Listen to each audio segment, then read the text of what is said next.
According to a recent study, the number of students being homeschooled has reached an all-time high in several states. A report compiled by the Johns Hopkins School of Education's Homeschool Research Lab found that 90% of the states that shared their data had a rise in the number of homeschooled children from the previous year. While the report revealed the total number of students overall is declining due in part to lower birth rates, the number of students attending homeschool is increasing. And according to one researcher, Angela Watson, that growth can no longer be attributed to the COVID pandemic. And Angela Watson, Senior Research Fellow at the Johns Hopkins Institute for Education Policy, joins us now to talk more about this report. Dr. Watson, great to have you on the show. We appreciate it.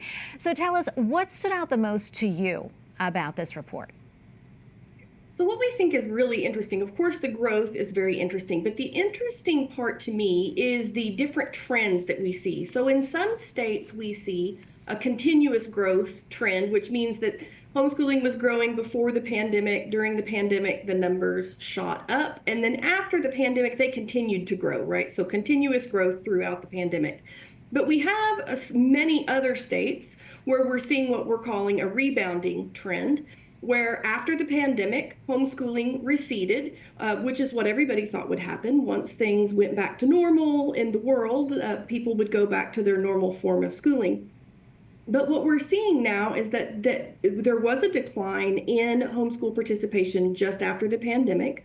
But in many of those states, that number is going back up again as of last year. So in the 23-24 academic school year, we're seeing this rebounding effect or increased growth happening again. And this time we know that it's not because of the pandemic. Now, we don't know exactly what is causing it, but it's certainly not related to major disruptions of established school systems and people going home to educate their kids. Yeah, it definitely is interesting. Are there regions in the United States where maybe homeschooling is a little bit more prevalent or popular than others?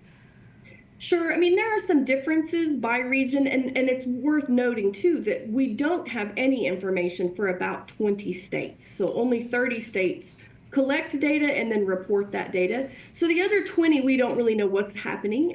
There is thinking that in some of those states, the numbers are quite high, or the percentages are quite high of homeschoolers. In other areas that maybe have more restrictive homeschool laws, which would cause people either not to homeschool or not to report their homeschooling to the state, we see some smaller numbers. But by and large, when we look at these increases, it's red states, blue states, it's all across the country from coast to coast where we're seeing this growth or regrowth in homeschool participation. Now, I'm sure this report doesn't give a lot of answers to this, but curious if you know anecdotally, overall, is there a number of reasons why people choose to homeschool? Do you know anything about that?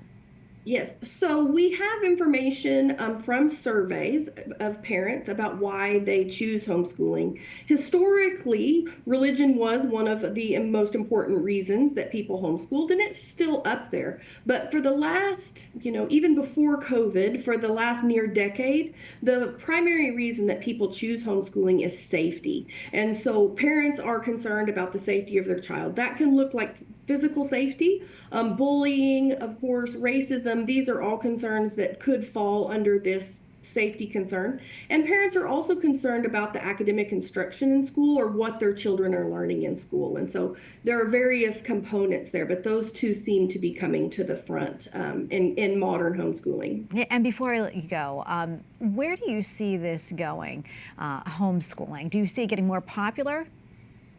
I really do. Parents, more and more parents are innovating new ways to educate their children, especially after the pandemic. We see lots of micro schools popping up, lots of hybrid schools where students will homeschool for a couple of days a week and go to a brick and mortar school 2 or 3 days a week.